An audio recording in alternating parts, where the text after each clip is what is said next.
मैं सुबह उठा, मैंने देखा कि कैसे कैसे न्यूज़ फैल रही है मेरे खिलाफ। ऑल ओवर मीडिया में ये चीज़ हो रखी है, एलविश यादव अरेस्ट हो गए, एलविश यादव नशीले पदार्थ के साथ ऐसे ऐसे पकड़े गए। ये सारी चीज़ें जो मेरे खिलाफ फैल रही हैं, जितने भी आरोप मेरे ऊपर लगे हैं भाई, सारे बेबुनियाद हैं, सारे फेक हैं।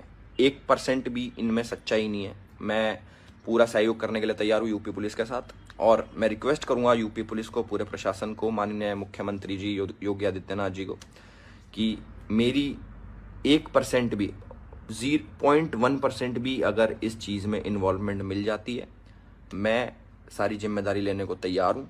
और मीडिया से रिक्वेस्ट है, कृपा करके जब तक आपके पास ठोस सबूत ना हो जाए एलविश यादव अरेस्टेड, जो सारी चीज़ें आप लिख रहे हो, प्लीज़ मेरा नाम खराब ना करें। और ये जितने भी इल्ज़ाम लगे, इनसे मेरा कोई लेना देना नहीं है, दूर दूर तक, 100 मील तक मेरा कोई लेना देना नहीं। अगर ये प्रूव होते हैं तो मैं उसकी जिम्मेदारी लेने के लिए तैयार हूँ। मेनका गांधी का कहना है कि ये छोटी बात नहीं है, बात बहुत बड़ी है और गंभीर है। एलविश के खिलाफ सारे आरोप सही हैं। जब लोग इस्तेमाल करते हैं स्नेक वेनम को, ये चाहते हैं कि हाई हो जाए। हाई उनका क्यों होता है? क्योंकि उनकी किडनी फेलियर में जाती है। Liver and kidney fails, that is why the brain becomes dizzy. तो आप 2-3 दफा स्नेक वेनम ले लें और उसके बाद बाकी जिंदगी अस्पताल में बिताएं। मैम, एलविश यादव का बयान आया है अभी, और उन्होंने कहा कि मैं पुलिस जांच में सहयोग करूंगा, ये आरोप झूठे हैं, मेरे ऊपर लगाए जा रहे हैं। इसीलिए तो फरार है जी। जो टीम है उनके पास है। ये बात सही है, वेनम मिला है, सांप मिले हैं, आरोपी मिले हैं, लेकिन सवाल है कि एलविश यादव के खिलाफ सबूत क्या मिला है। मसलन, क्या आरोपियों ने एलविश यादव का नाम लिया है? क्या एलविश के पास से सांप और जहर बरामद हुए?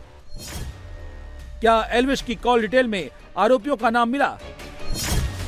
क्या जब रेड हुई तो एलविश उस पार्टी में मौजूद था? क्या इस बात के सबूत मिले हैं कि एलविश ने ही सपेरों को बुलाया था? अगर एलविश के खिलाफ सबूत हैं, तो नोएडा पुलिस ने गिरफ्तार क्यों नहीं किया? क्या एलविश किसी राजनीतिक साजिश का शिकार तो नहीं हुआ? हिंदू हो तो हिंदू बनना सीखो, कंधों से ऊंची छाती नहीं होती। ये सवाल क्यों उठा है? उसके पीछे एलविश का पूरा बैकग्राउंड है। दीपक ही नहीं बचा तो बाती का क्या करोगे? एलविश को राइट विंग वाला यूट्यूबर कहा जाता है। अपने ब्लॉग्स और रील्स में खुलकर वो सनातन का समर्थन करता है। ये भी कहा जाता है कि हरियाणा की सियासत में बीजेपी के काफी एलविश नजदीक है, जिसका मुजाहरा उस वक्त ही हो गया जब एलविश बिग बॉस OTT 2 जीता था और उनका सम्मान खुद मनोहर लाल खट्टर ने किया था। भाई, अपने इस राव साहब को मैं बहुत बधाई देता हूँ, बहुत शुभकामना इसके लिए, बहुत शुभकामना। हरियाणा में प्रतिभाएं बहुत हैं, टैलेंट बहुत हैं, और एलविश जैसा टैलेंट ये कभी कभी मिलता है। इस टैलेंट का मैं सम्मान करता हूं। लेकिन कांग्रेस जिस तरह से खट्टर और एलविश की तस्वीर के बहाने बीजेपी पर सवाल खड़े कर रही है, शक की सुई साजिश की सियासत की तरफ भी झुक रही है। वो तो आप खट्टर जी से पूछिए कि जो जहर का व्यापार करते हैं, सांपों का व्यापार करते हैं, वो उनको इतने प्रिय क्यों हैं? और भी लोगों के साथ फोटो है उनकी, हमारी वो मंत्री महोदया हैं स्मृति ईरानी, उनके साथ भी फोटो सोशल मीडिया पे बड़ी वायरल हुई थी। इन्हीं लोगों से पूछिए ना कि जो सांपों का व्यापार करते हैं वो आपको इतने पसंद क्यों आते हैं? पूछिए इनसे, मुझे भी बताइए क्या जवाब देते हैं।